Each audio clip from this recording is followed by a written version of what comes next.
Mesdames, Messieurs, vous suivez l'actualité économique du continent sur Reflet d'Afrique Télévision. Bienvenue. Au Cameroun, une révélation de la Société nationale des mines Sonamine jette une lumière crue sur un trafic d'or qui dépasse les chiffres officiels. Entre 2021 et 2025, près de 44 tonnes d'or auraient quitté le Cameroun pour Dubaï sans être enregistrées par les services nationaux. Une richesse évaluée à environ 3,4 milliards de dollars, soit près de 2000 milliards de francs CFA, qui n'a pas alimenté les caisses publiques. Sur la même période, le Cameroun n'a déclaré que 148 kg d'exportation. Dubaï, elle, enregistre près de 44 tonnes venant du pays. L'écart est abyssal. Il indique l'existence d'un vaste réseau de commercialisation parallèle et paraît cocher un État qui voit s'évaporer des recettes fiscales substantielles. En 2024, alors que Yaoundé n'a déclaré que quelques kilogrammes, les autorités émiraties disent avoir reçu près de 12 tonnes. En 2025, alors qu'aucune sortie officielle n'est notoirement enregistrée, Dubaï note plus de 8 tonnes en provenance du Cameroun. Le rapport 2023 de l'Initiative pour la transparence dans les industries extractives ici avait déjà signalé que 90% de l'or envoyé vers les Émiratis échappait aux statistiques camerounaises. Plus de 3 milliards de dollars, c'est la somme qui sera mobilisée par les bailleurs de fonds pour le Fonds bleu pour le bassin du Congo. Réunis le 26 mai dernier à Brazzaville, ils ont annoncé que sur les 5,3 milliards de dollars recherchés d'ici 2028 pour financer le premier programme prioritaire, ils mobiliseront plus de 3 milliards de dollars. Il faut dire que le premier programme prioritaire du Fonds bleu prévoit le financement de 70 projets pour un montant global estimé à 7,72 milliards de dollars. Le chef de l'État congolais Denis Sassou Nguesso, animateur d'une table ronde en sa qualité de président de la commission climat du bassin du Congo, aux côtés de ses homologues centrafricains, Faustin Archange Touadéra et Gabonais, Brice Clotaire Olinguingema, a indiqué que ces 3 milliards promis constituaient une première étape importante.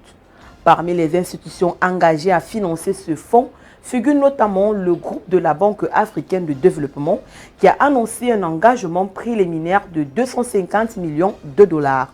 La Banque de développement des États de l'Afrique centrale BDAC, qui héberge le Fonds bleu du bassin du Congo, financera l'équivalent de 600 millions de dollars de projets structurants bas carbone. Le groupe de la Banque mondiale a pour sa part annoncé un engagement d'1 milliard de dollars en faveur du fonds. La Chambre africaine de commerce de Scandinavie contribuera à hauteur de 600 millions de dollars sous forme de dons, tandis que le Fonds vert pour le climat apportera 320 millions de dollars supplémentaires. Le Fonds souverain africain a également annoncé une garantie financière de 500 millions de dollars destinée au secteur public et privé sur la période de 2026 à 2028. Notons que cette initiative est portée par les 17 pays membres de la Commission climat du bassin du Congo. À travers ces projets, les États concernés entendent accélérer la transition écologique, promouvoir une économie bleue et renforcer la lutte contre le changement climatique.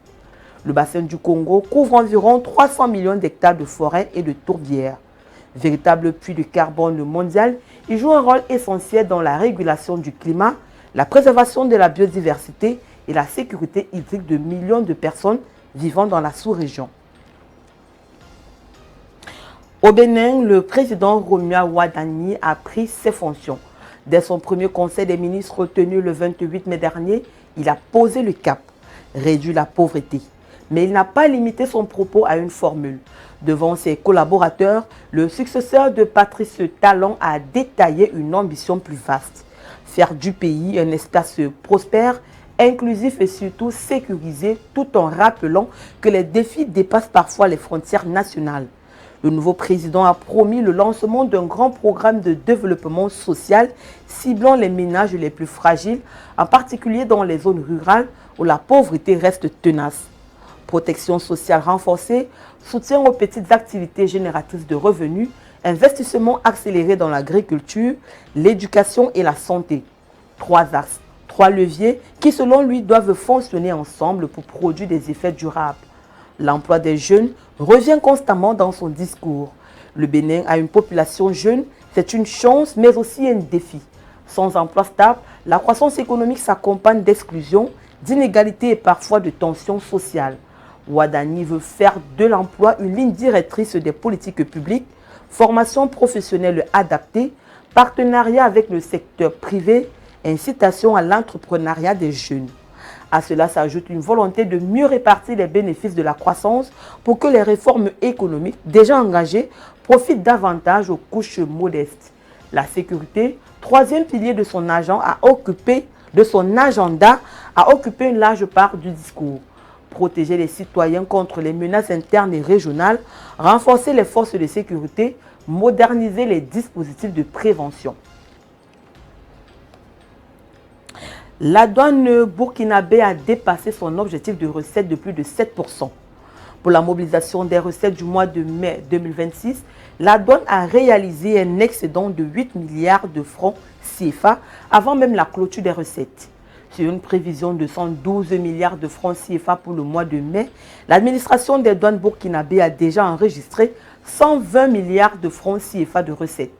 Face à cette performance, le directeur général des douanes Yves Kafando a adressé un message dans lequel il annonce la performance réalisée avant même la clôture définitive des comptes du mois, soit un dépassement de 8 milliards de francs CFA par rapport à l'objectif assigné aux différentes structures opérationnelles.